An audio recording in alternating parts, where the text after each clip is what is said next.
Welcome back to GLM, Ground Level Mindset, and Black Flag Battalion, and I guess all the things that we do. All the above. All the above. Yeah. Today we're going to be talking about UTMs, just briefly kind of showing you guys what they are, how they work, the ease and simplicity of it, and kind of like how they work from a safety standpoint. So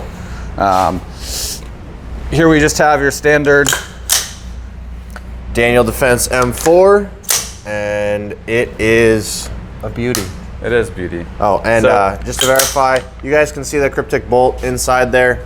So that is it's a nice bolt, but that's not what we're concerned about. I'm just showing you that this is able to be fired M4, and we're not like doing anything crazy with it. So yeah. So with UTMs, it's actually quite simple to use these, and why we like using them so much is because it allows you to kind of get that one-for-one training with your actual rifle. And so all you have to do to run the UTMs is a bolt swap, and then using the proper magazine. So go ahead and take that bolt out.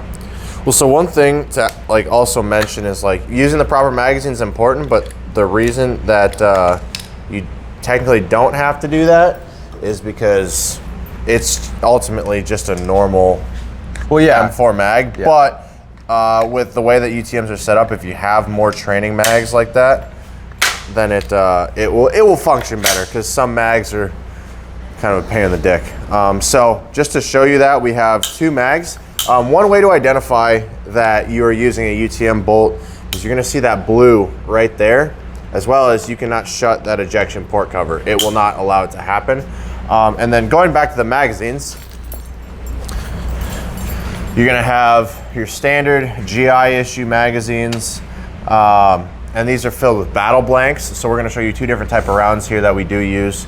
So you have your battle blanks, and then you have your sim rounds or man marking rounds. Yeah, UTMs. It's the same shit. Yeah. You can use sims in these. So if I were to buy sim rounds, I can use those in this, which is fantastic. It's an interchangeable device ultimately. So. Right. And so the biggest difference between UTMs and standard rounds is this is actually rimfire, where your standard round is center fire. And so if you look at the back of this, you'll actually see that there's a huge face for the pin to drop on, and instead of just that center primer.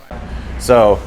And this is mostly from a safety standpoint, so there's no way for me to load a real round in here and have it accidentally sent through that barrel, because again, the bolt face on the inside of that UTM bolt, the pin is actually offset center by 3 millimeters. By 3 millimeters. So there's no way for, even if a real round were to go into the chamber, there's no way for it to be actually fired by that bolt. So a huge plus to using sim munitions, even versus using blanks, for example.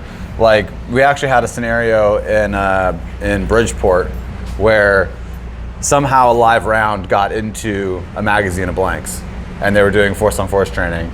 And luckily, the guy wasn't a better shot that day, and ended up shooting an instructor in the arm. So, luckily, unluckily. Yeah, luckily, unluckily. That's one of those scenarios. So this is another good reason to use UTMs over blanks, because there's just no possible way for there to be that foul up. So yeah. Well, you want to demonstrate?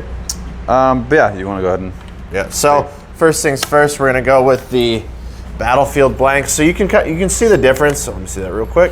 You can see the difference between the rounds. All right.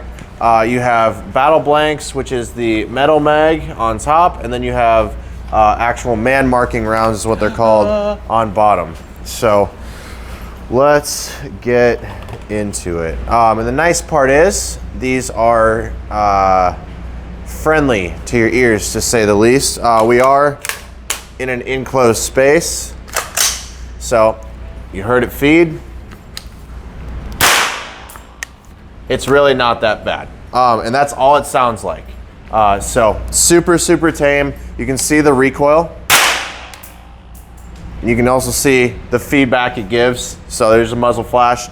And then I'm gonna try and get it to where you guys can see the actual spark from the chamber right there. But it's gonna give you a more live fire feel without the I guess without the bullshit. They're also somewhat clean, I will say. So, yeah. Ready? Nailed it. Straight back. So, and you'll have, you know, bolt lock and everything. Everything acts natural in your weapon. Again, they're pretty clean, so that's nice. One thing, I keep wanting to close that ejection port cover just out of habit. One thing to kind of consider though about these is they're expensive. It's not cheap. It's not a cheap endeavor, but it's a very, very useful portion of training, especially when you're considering force on force. It's really necessary, honestly. Like if you can get out there and do it, like I would highly recommend that you go find that training. If whether it's in your local area, if you're coming down to GLM to do it, go out there and get it done, because like having that adrenaline of, hey, like I could be shot, versus just going and shooting fucking stationary paper targets at things is way different. Even if the targets are moving like forward and at you or whatever the case is, like having that adrenaline of like, hey, I'm actually going to get shot and feel some pain. Pain retains, and it's always going to be a true statement. So yeah, with that said, I think that kind of wraps it up. But yeah, thanks for tuning in, guys. We appreciate you so much. And yeah, as always, stay loose, battle on. And if you bitch in your heart, it'll show.